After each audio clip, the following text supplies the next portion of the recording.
Dans cette vidéo, nous allons établir l'équation de propagation du champ E pour une onde électromagnétique. Alors, l'exercice est le suivant. On étudie la propagation d'une onde électromagnétique dans le vide.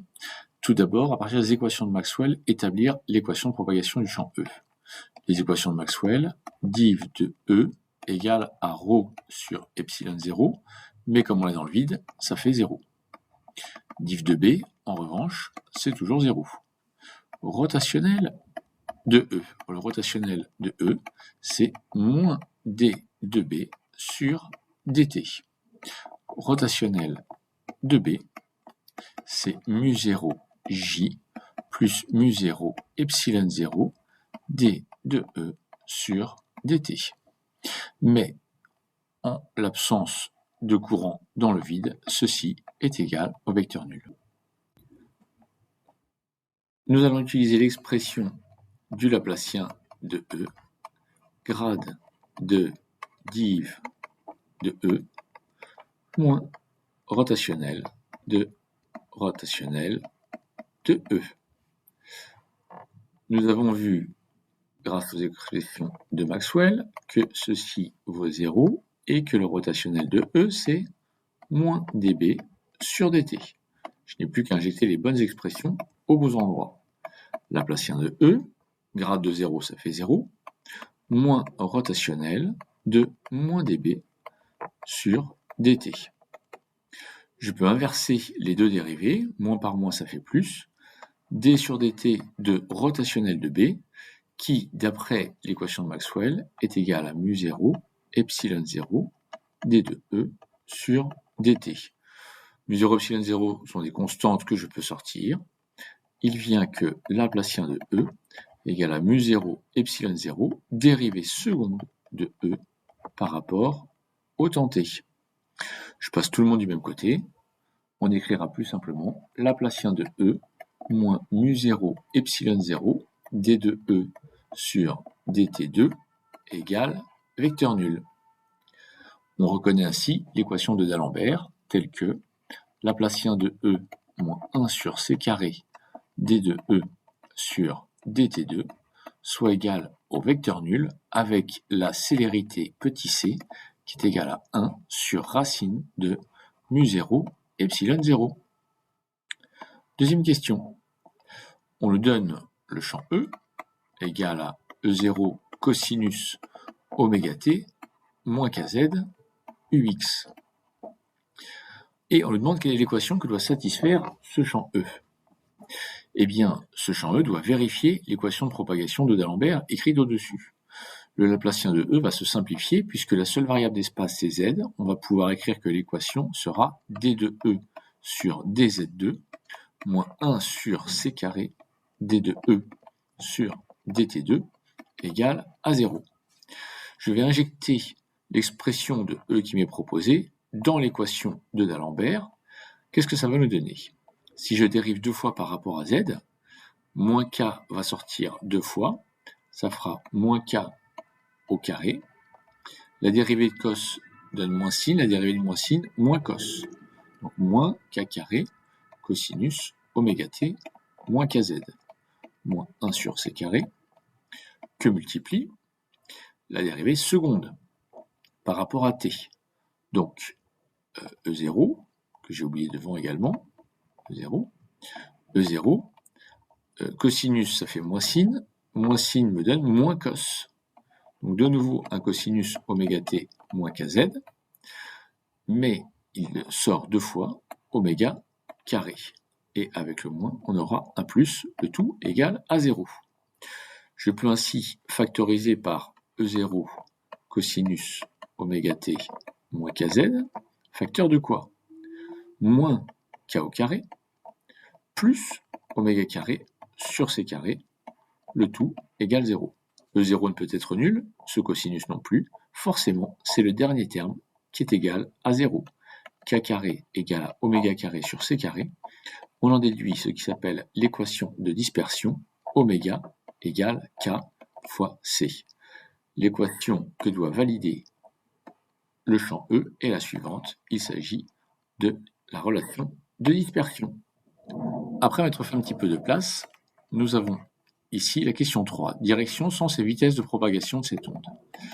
On peut répondre à l'aide de l'expression du champ E. E0 cos oméga t moins kz ux. Puisque dans cette expression, ici, je trouve l'expression oméga t moins k scalaire r. Or, ce k scalaire r doit être égal à kz. Et donc, on envisage qu'il y ait pour le vecteur k les trois coordonnées, kx, ky, kz. Pour le vecteur r, x, y, z, sachant que je trouve à la fin uniquement kz, ce qui veut dire que les coordonnées de k sur x et sur y sont tout simplement nulles. Ce qui veut dire que le vecteur k s'écrit k fois le vecteur uz. Ce qui permet de répondre à la question. Effectivement, du coup, on en déduit la direction et le sens de la propagation de cette onde. Cette onde se propage sur l'axe des z, dans le sens des z croissants. Ceci, je peux le dire à cause du moins que je trouve ici. Petit 4, quelle est la polarisation de cette onde? Ça, c'est l'autre information. La polarisation correspond à la direction du champ E.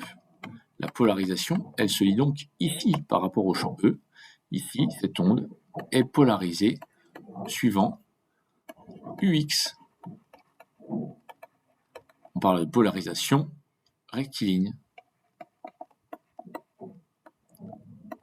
Question 5. Déterminer le champ magnétique B. Le plus simple est ici d'utiliser la relation de structure. K, vectoriel E, sur oméga. Dans ce cas-là, on vient de dire que K est égal à K uz. E, E0, cosinus oméga t moins kz, ux. Le tout sur oméga. Ce qui donne K, on met tous les scalaires devant, E0 sur oméga, cosinus oméga t moins kz, uz vectoriel ux, ça fait uy. Or, d'après la relation de dispersion que nous avons écrite précédemment, oméga égale kc, une fois simplifié, j'aurai tout simplement E0 sur c, cosinus oméga t moins kz, uy.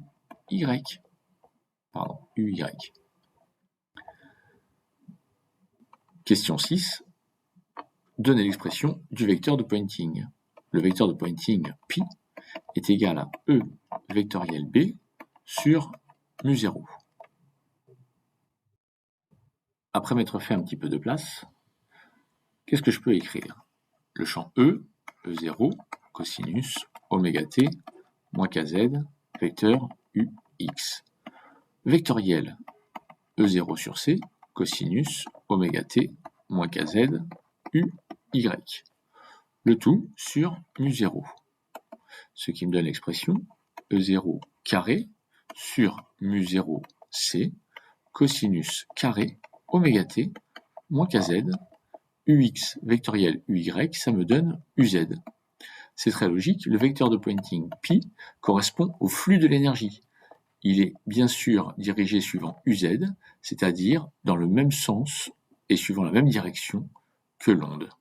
Je vous rappelle que K est égal à K uz. Question 7. On nous demande une application numérique, la puissance moyenne rayonnée par cette onde. Comment la puissance moyenne est-elle reliée au vecteur de Poynting?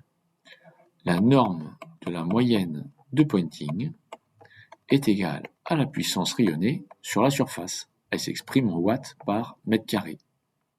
Eh bien, regardez, un cosinus carré, en moyenne, c'est 1/2. Ça nous fait donc E0 carré sur 2 mu0c. Je peux donc facilement en déduire le champ E0, qui est égal à la racine de 2 mu0c fois la puissance P, divisé par la surface S. L'application numérique.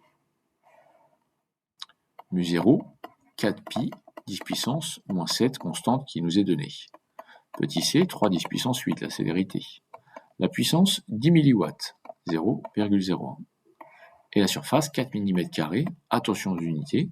Les millimètres, c'est 10 moins 3 mètres, mais les millimètres carrés, c'est 10 moins 3 au carré, 10 moins 6 mètres carrés. soit, après avoir fait le calcul, 1,4 10 puissance 3 volts par mètre. Attention, ce n'est pas terminé, on me demande également B0. Eh bien, B0 égale à E0 divisé par C, soit B0 égale à 1,4 10 puissance 3 volts par mètre divisé par les 3 10 puissance 8. Une fois le calcul terminé, nous trouvons 4,6 microtesla. Nous avons donc pu déterminer, grâce au vecteur de Poynting, les amplitudes du champ E et du champ B lorsque cette onde se propage.